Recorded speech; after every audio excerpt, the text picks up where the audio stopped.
News first channel ಹಾಗೂ ಡಿಜಿಟಲ್ನಲ್ಲಿ ಜಾಹೀರಾತು ನೀಡಲು ಈ ನಂಬರ್ಗೆ ಸಂಪರ್ಕಿಸಿ. ನಮಸ್ಕಾರ, ನೋಡ್ತಾ ಇದ್ದೀರಾ ನ್ಯೂಸ್ ಫಸ್ಟ್ ಲೈವ್. ನಾನು ರಾಹುಲ್ ದಯಾನ್. ಮೊದಲಿಗೆ ಕ್ಷಣದ ಹೆಡ್ಲೈನ್ಸ್. ಸುಮಾರು 2.5 ಗಂಟೆಗಳಿಂದ ಸಮೀರ್ ಎಂಡಿ ವಿಚಾರಣೆ. ಯೂಟ್ಯೂಬರ್ಗೆ ಆತನ ಯೂಟ್ಯೂಬ್ ಆದಾಯದ ದಾಖಲೆ ಕೇಳಿದ ತನಿಖಾಧಿಕಾರಿ. ಆಡ್ಸೆನ್ಸ್ ಅಕೌಂಟ್ ಯಾರ ಹೆಸರಲ್ಲಿದೆ, ಹಣ ಯಾವ ಖಾತೆಗೆ ಜಮೆ ಆಯಿತು ಅನ್ನೋ ಬಗ್ಗೆಯೂ ತನಿಖೆ. ಮಹೇಶ್ ಶೆಟ್ಟಿ ತಿಮರೋಡಿ ಕಾರಲ್ಲಿ ವಿಚಾರಣೆಗೆ ಬಂದ ಸಮೀರ್. ಬೇಲ್ ಪಡೆದು ಹೊರಬಂದಾಗ ತಿಮರೋಡಿ ಹೋಗಿದ್ದ ಫಾರ್ಚುನರ್ ಕಾರ್ನಲ್ಲಿ ಯೂಟ್ಯೂಬರ್ ಎಂಟ್ರಿ. ತಿಮರೋಡಿ ಸೋದರ ಮೋಹನ್ ಕುಮಾರ್ ಶೆಟ್ಟಿ ಪುತ್ರನಿಂದ ಕಾರು ಚಾಲನೆ.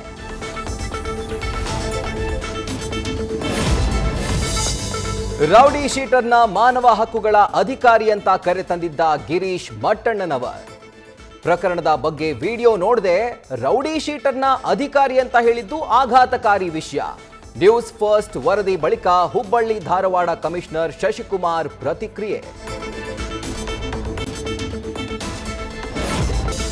ಮುಂಬೈನ ಜಿಎಸ್ಬಿ ಸೇವಾ ಮಂಡಳಿಯಿಂದ ಹೊಸ ದಾಖಲೆ. ಗಣೇಶೋತ್ಸವಕ್ಕೆ ಬರೋಬ್ಬರಿ 474.46 ಕೋಟಿ ರೂಪಾಯಿಯ ವಿಮೆ ಖರೀದಿ.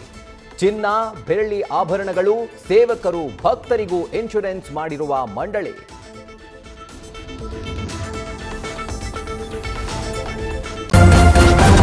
ನ್ಯೂಸ್ ಫಸ್ಟ್ ನಿರ್ಭೀತಿಯಿಂದ ನಿಮ್ಮ ಪರವಾಗಿ.